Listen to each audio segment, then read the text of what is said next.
नमस्कार। चलिए आज एक बहुत ही कमाल के सफर पर चलते हैं। हम समझने की कोशिश करेंगे कि एक बच्चे का दिमाग मतलब उसकी सोच आखिर विकसित कैसे होती है।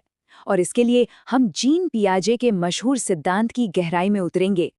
तो सवाल उठता है, एक बच्चा सोचना सीखता कैसे है? मतलब उसके दिमाग में ये सब चलता कैसे है? यही वो सवाल है जो हमारे आज के इस पूरे विश्लेषण की नींव है। तो इस सफर में हमारे गाइड कौन है? वो हैं जीन पियाजे, स्विट्जरलैंड के एक बहुत बड़े मनोवैज्ञानिक, जिन्हें डेवलपमेंटल साइकोलॉजी यानी विकासात्मक मनोविज्ञान का पितामह कहा जाता है।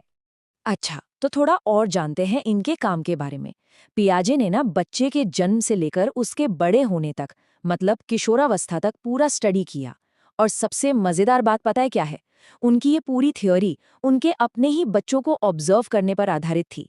इसी वजह से वो काफी चर्चा में भी रहे। साल 1923 में उन्होंने एक बहुत ही जबरदस्त किताब लिखी, the language of thought of the child, और यहीं से उन्होंने अपनी मशहूर थ्योरी ऑफ स्टेजेस दी। तो उन्होंने किया क्या? उन्होंने इस पूरी कॉम्प्लेक्स प्रक्रिया को 4 बिल्कुल साफ सुथरे स्टेजेस में बांट दिया। 4 ऐसी अवस्थाएं जिनसे हम सब गुजरते हैं। तो चलिए शुरू करते हैं पहली स्टेज से। इसका नाम है संवेदी गामक अवस्था या सेंसोरी मोटर स्टेज। ये वो दौर है जब एक बच्चा दुनिया को सिर्फ और सिर्फ अपनी इंद्रियों, अपनी सेंसेस से महसूस करता है। ये स्टेज चलती है जन्म से लेकर करीब 2 साल की उम्र तक। और इसका सबसे बड़ा की फीचर क्या है? सीखना। लेकिन कैसे? देखकर, सुनकर, छूकर और काम करके। मतलब learning through senses and actions. अब सोचिए, एक छोटा बच्चा बोल तो सकता नहीं, तो वो कम्युनिकेट कैसे करेगा? दुनिया को समझेगा कैसे? भाई वो अपनी जरूरतों को रोकर बताता है और धीरे धीरे गामक क्रियाएं या मोटर एक्शन सीखता है, जैसे किसी चीज को पकड़ना, उसके साथ खेलना, अंगूठा चूसना। असल में यही उसकी पहली भाषा है, सीखने का पहला तरीका। ठीक है, तो बच्चा अब थोड़ा बड़ा हो गया है। अब हम आते हैं दूसरी स्टेज पर, जिसे कहते हैं पूर्व संक्रियात्मक अवस्था या प्री ऑपरेशनल स्टेज। इस स्टेज में खेल और सिंबल्स यानी प्रतीक सीखने का सबसे जरूरी हिस्सा बन जाते हैं। तो ये स्टेज चलती है 2 से 7 साल की उम्र तक। और यहाँ सबसे बड़ा बदलाव क्या है? अब बच्चा सिर्फ एक्शन पर डिपेंडेंट नहीं है, बल्कि वो सिंबल्स और शब्दों का इस्तेमाल करना शुरू कर देता है। पता है, इस स्टेज को खिलौनों की उम्र भी कहते हैं। एकदम सही नाम है ना? क्योंकि इसी उम्र में बच्चा पड़ोसियों के साथ खेलना शुरू करता है, अलग अलग तरह के खेल सीखता है, और सबसे जरूरी, उसकी भाषा का विकास होना शुरू हो जाता है। चलिए अब आते हैं तीसरी और बहुत ही जरूरी स्टेज पर। ये एक तरह का टर्निंग पॉइंट है। इसे कहते हैं मूर्त संक्रियात्मक अवस्था या कॉन्क्रीट ऑपरेशनल स्टेज। यहीं पर आकर बच्चे की तार्किक सोच मतलब लॉजिकल थिंकिंग का ताला खुलता है। और ये स्टेज कितनी इम्पोर्टेंट है, इसका अंदाजा इस बात से लगा सकते हैं कि कहा जाता है कि ज्यादातर एग्जाम्स में सबसे ज्यादा सवाल इसी स्टेज से पूछे जाते हैं। तो इस पर जरा खास ध्यान देते हैं। ये स्टेज होती है 7 से 11 साल की उम्र के बीच, और यहाँ जो सबसे बड़ा स्किल डेवलप होता है वो है लॉजिक। मतलब बच्चा अब अपनी आसपास की ठोस दिखाई देने वाली चीजों पर लॉजिक लगाना सीख जाता है। तो इस स्टेज में होता क्या क्या है?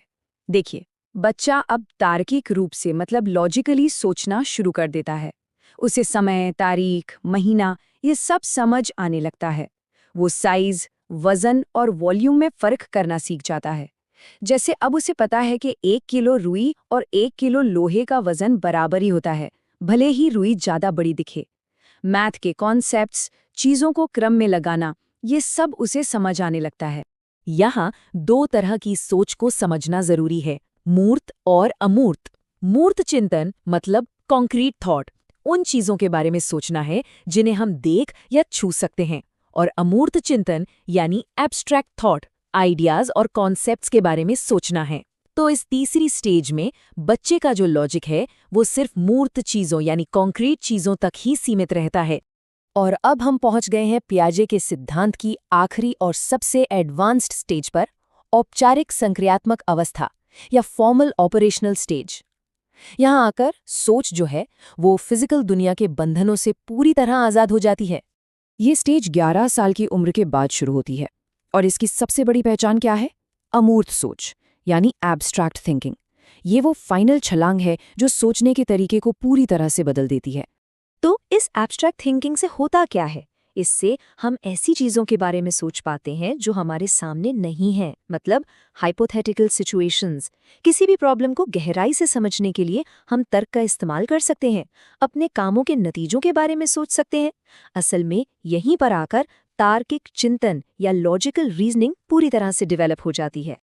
तो चलिए इस पूरे सफर का एक फटाफट रीकैप करते हैं। पहली स्टेज सेंसरी मोटर, सीखना सेंसेस और एक्शन से। दूसरी प्री ऑपरेशनल, सिंबल्स और शब्दों का खेल। तीसरी कॉन्क्रीट ऑपरेशनल, ठोस चीजों पर लॉजिक लगाना। और चौथी फॉर्मल ऑपरेशनल, जहां सोच बन जाती है एब्स्ट्रैक्ट। बस यही है पियाजे की थियरी का पूरा सार। और आखिर में एक सवाल छोड़ जाते हैं सोचने के लिए, क्या हर बच्चा इन सभी स्टेजेस से एक ही स्पीड से गुजरता है? ये सवाल हमें याद दिलाता है कि थ्योरी अपनी जगह है, लेकिन हर किसी के विकास का सफर थोड़ा अलग भी हो सकता है।